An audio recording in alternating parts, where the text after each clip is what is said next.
Tu veux pas Claudine, bien sûr. Ça aussi, une colonne, on peut transformer un trait en colonne satin, mais quand on a une colonne satin, on peut aussi faire le retour arrière vers le trait, effectivement.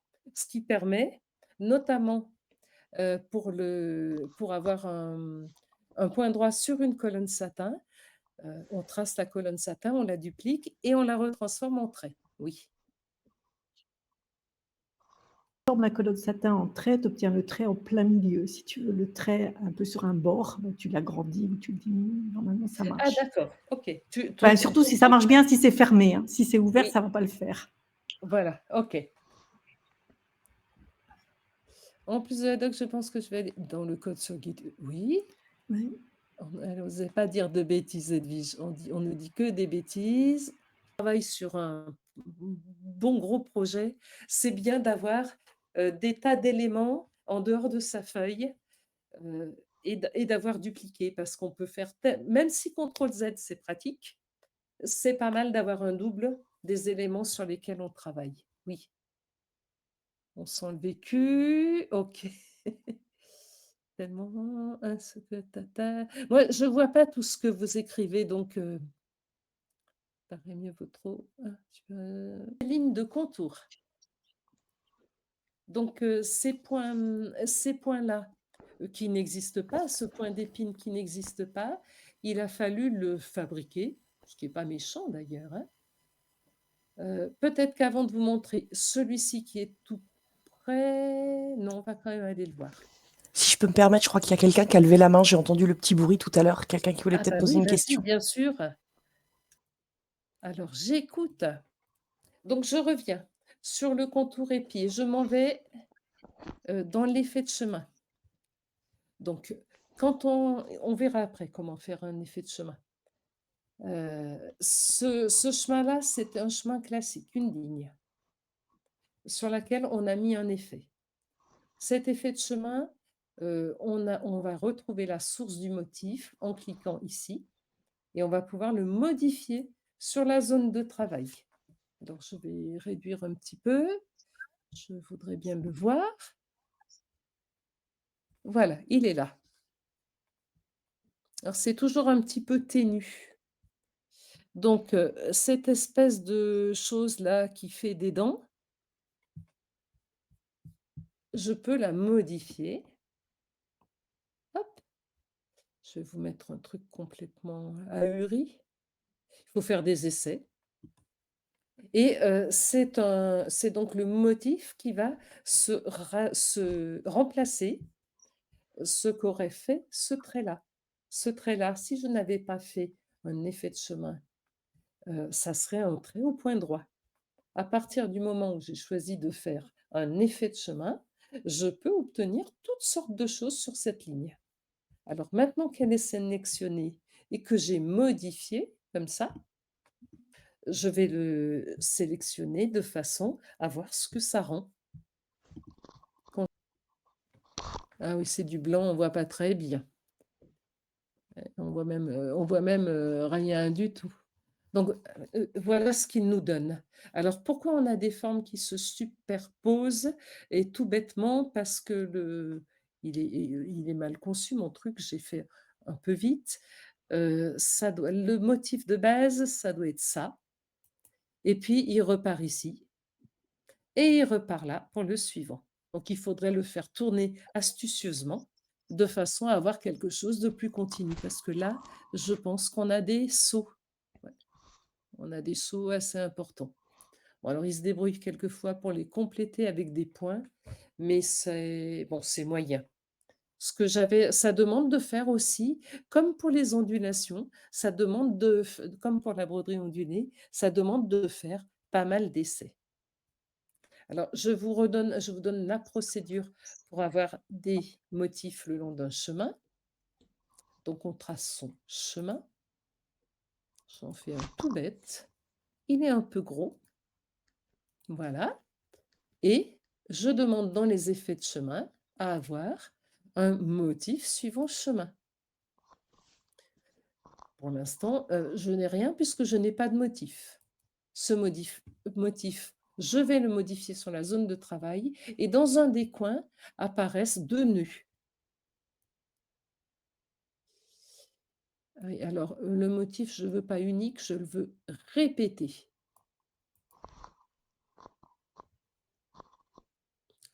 Ah, je sens que je suis sur un plantage. Ouais. Vous montrer que ça marche bien quand ça plante.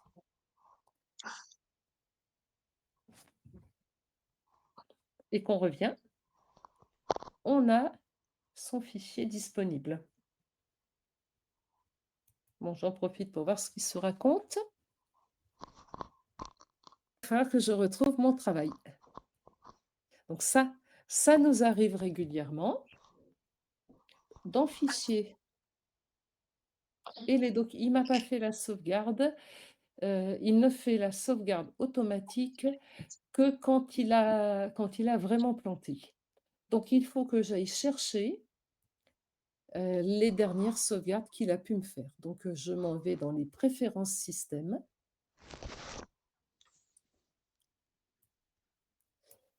J'ouvre les fichiers temporaires.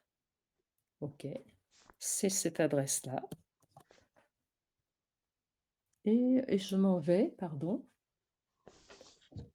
Excusez-moi. Allez, je m'en vais dans le bon dossier. OK.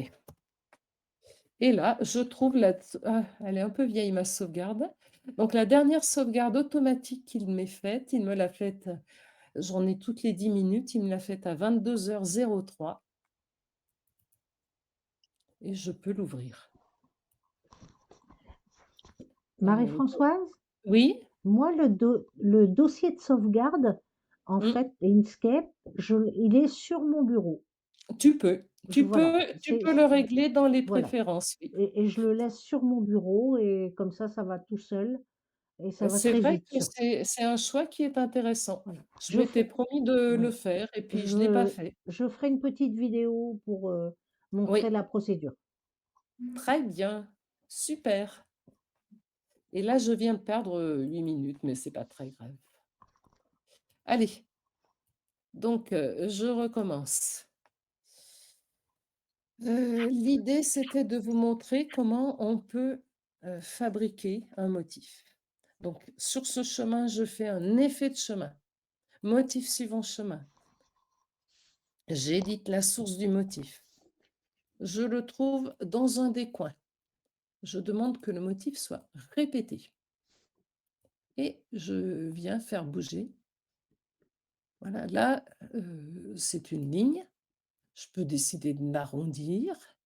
Je peux, et ça on le verra vendredi comment on trace. Mais je peux faire toutes sortes de manipulations sur ce chemin qui me servira ensuite. Alors là, on va tout de suite aller voir d'ailleurs comment ce serait brodé.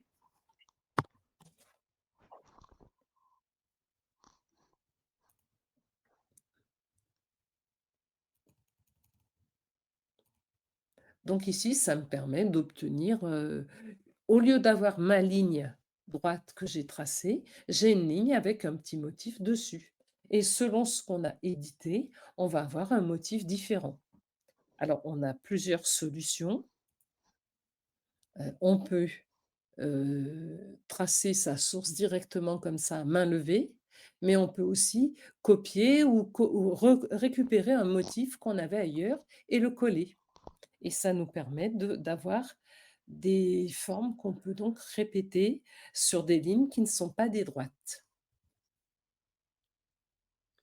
Je pense que j'ai fait à peu près le tour. Transformation sur faire des vagues. Oui, j'avais prévu de faire des vagues pour mon... Oui, ça pourrait être ça. Tiens, je pensais le faire ce soir et puis je ne l'ai pas fait. Ça serait bien que ce pauvre poisson qui peut être trouvé sur Internet, puisque je vous ai mis le lien, si ça vous intéresse, si vous avez le temps, j'aimerais bien le voir dans un système de vagues. C'est-à-dire qu'en arrière-plan, j'aimerais avoir peut-être de la broderie ondulée ou autre chose, et qu'il évolue dans un milieu un peu plus favorable que ce fond grisâtre. Donc ça pourrait être un exercice pour tester ce qu'on a vu en broderie ondulée. Voilà. Des questions aussi, comment fonctionne le point manuel? Alors, le point manuel, oui, je peux expliquer, c'est basique le point manuel, hein. Le point si on trace, donc avec les courbes de Bézier, de préférence en les réglant soit, sur, l'angle droit, parce que comme on n'utilise que les nœuds, on n'a pas besoin d'avoir de courbe. Soit on utilise des lignes perpendiculaires, soit des lignes complètement quelconques. Bon, je vais m'approcher, je vais mettre une petite aimantation d'ailleurs, voilà. Et puis là, je veux, ben, par exemple, je veux un point particulier là et je dessine tous mes points de broderie. Voilà. Et ensuite, quand je paramètre, si alors, je mets des points. Ça, c'est si je mets des points de 2 millimètres et demi. J'ai donc des nœuds qui se forment. Des points, pardon, qui se forment sur les lignes qui sont relativement longues. Si je passe en point manuel, je ne vais coudre que les points que j'ai définis.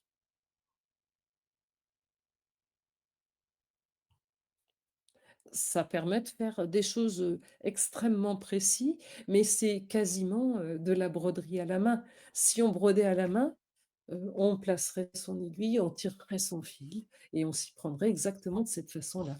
Le point manuel, c'est vraiment je dirais la base de la base. On n'a pas de point d'arrêt, on a juste les sommets et si j'avais défini ce point manuel avec des courbes, parce que je vous ai dit d'utiliser, l'option avec des angles, mais si je l'avais utilisé avec des lignes courbes et que je paramètre en point manuel, il se fiche complètement de mes courbes. Il ne travaille que sur les points que j'ai dessinés. C'est ça le point manuel. Alors ça, je l'utilise quelquefois quand je fais, par exemple, le contour du poisson, là, à partir du moment où j'ai ce motif-là, j'ai 2 façons de le faire réaliser.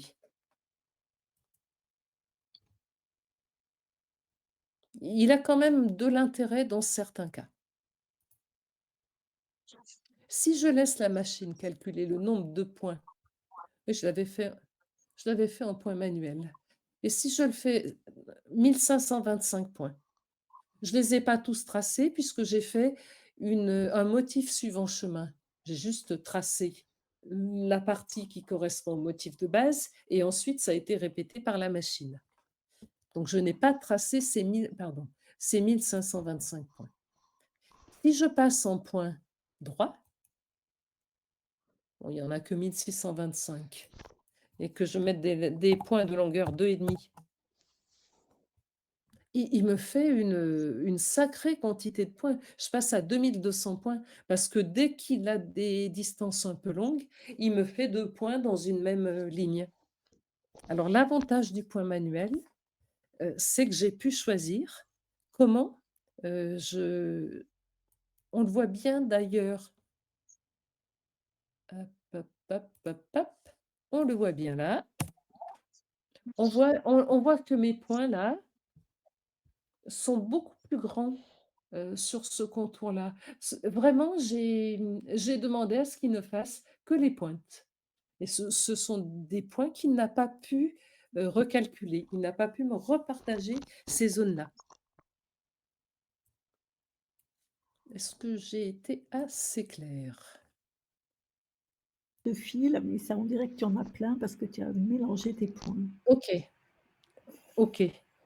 Alors effectivement, c'est le fait de changer de point, mais j'ai utilisé quand même 2 couleurs là-dessus, hein. J'ai une couleur pour le fond. Alors toutes les surfaces sont dans un bleu clair et pour les contours, j'ai utilisé un bleu foncé. Mais sinon, effectivement, et puis j'ai un fond qui est un peu moiré, qui fausse peut-être un peu les choses, mais je n'ai qu'une couleur de fil, effectivement.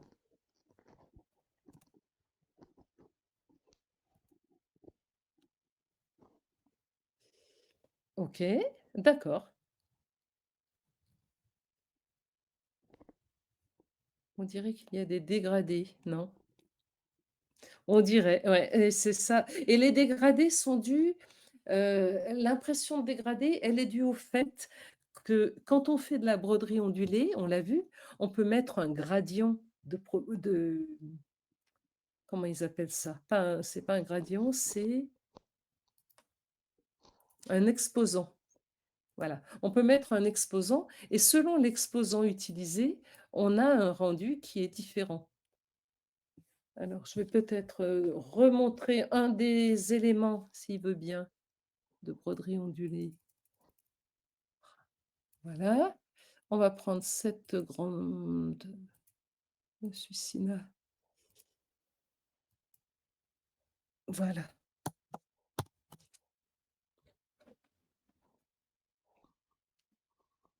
Ah, c'était... Bon, on va le passer en broderie ondulée, c'est pas... Ah oui, il faudrait tout défaire. OK. Non, non, non, non. On va prendre celui-ci, me semble-t-il, qui était... Voilà. Donc là, les points sont régulièrement espacés. J'enlève la grille aussi. Elle nous perturbe là. Voilà. Et tu as l'exposant de l'espace entre les lignes qui te permet de resserrer plus ou moins les lignes. Donc, si je mets un exposant à 0,5, je vais avoir des lignes très serrées au début. Hop là, 0,5, pardon. Donc, peu serré vers plus serré. Et c'est ça qui va donner les effets de lumière et l'impression de dégradé. Alors après, il faut choisir ces valeurs, pas intelligemment, mais en faisant des essais et erreurs. Et en faisant plein d'essais avant de broder, ou des essais de broderie qui sont des brouillons. Moi, je fais souvent en broderie des essais sur des parties seulement. Par exemple, là, j'ai seulement brodé la nageoire. D'abord, j'économise du tissu, j'économise du fil et j'économise du stabilisateur. Donc, quand on met tout le reste en non visible et qu'on demande à fabriquer le fichier de broderie, ça ne nous fabrique un fichier de broderie qu'avec les parties visibles. Et ça, c'est hyper pratique parce que ça permet de faire des tests sur des zones de broderie et pas sur la totalité.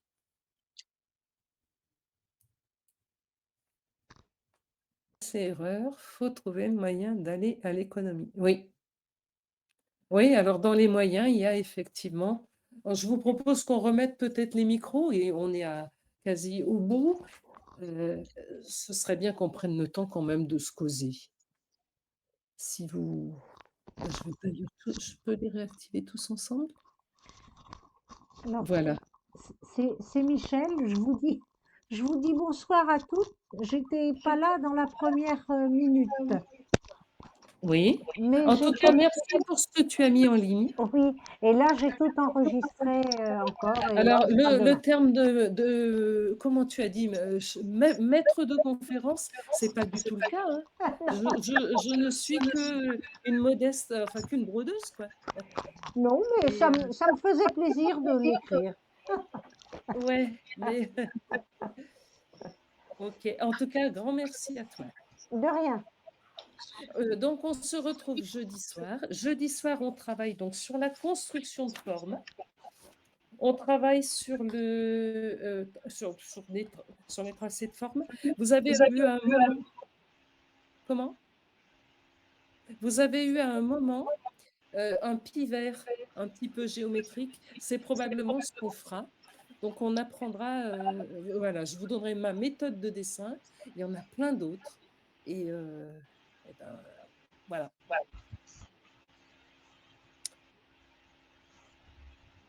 Avez-vous des questions?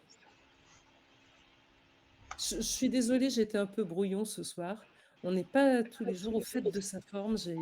Voilà, c'était un peu rapide et pas toujours organisé.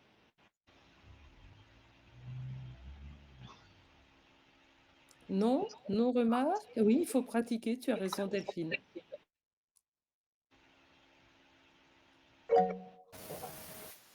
Oui, vas-y Stéphanie.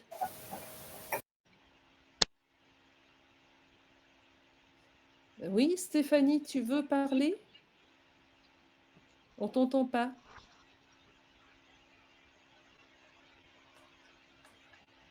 J'ai noté. Attends. Stéphanie? Non.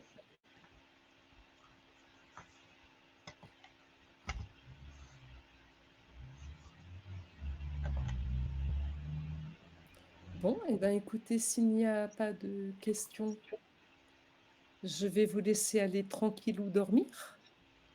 On se retrouve jeudi et je vous souhaite une très bonne soirée. À jeudi. À jeudi.